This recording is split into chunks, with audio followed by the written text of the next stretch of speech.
Հարգելի լրագրողներ, այսօր տեղի է ունեցել Հանրապետական կուսակցության գործադիր մարմնի նիստը,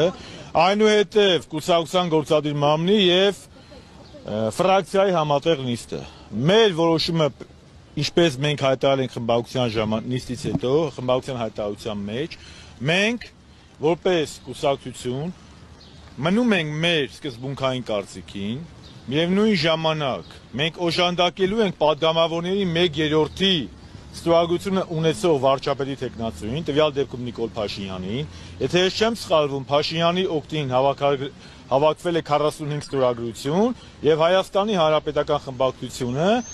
համապատասխան քանակությամբ ձայներով կապահովի, որպեսզի մենք ունենանք վարչապետ, վաղ ընտրենք վարչապետ։ Այդ ամենը լինելու է եւ եղել է արդեն կուսակցության եւ խմբակցության որոշմամբ։ Մենք ենք հորդորելու այդ падգամավորներին եւ արդեն հորդորել ենք, որ նրանք կողմ քվեարկեն, այստեղ որևէ կուսակցության բաժանում չկա, սա մեր միասնական որոշումն է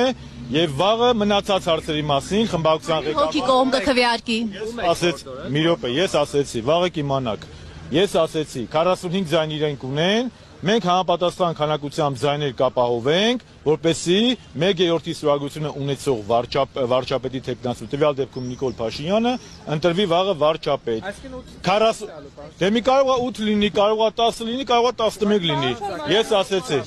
Ովքեր են հենց կողմ քվեարկողները լինելու, ինչպես է այդ ընտրությունը։ Բոլոր հարցերի վերաբերյալ Վահրամ Բաղդասարյանը խմբակցության ելույթին ժամանակ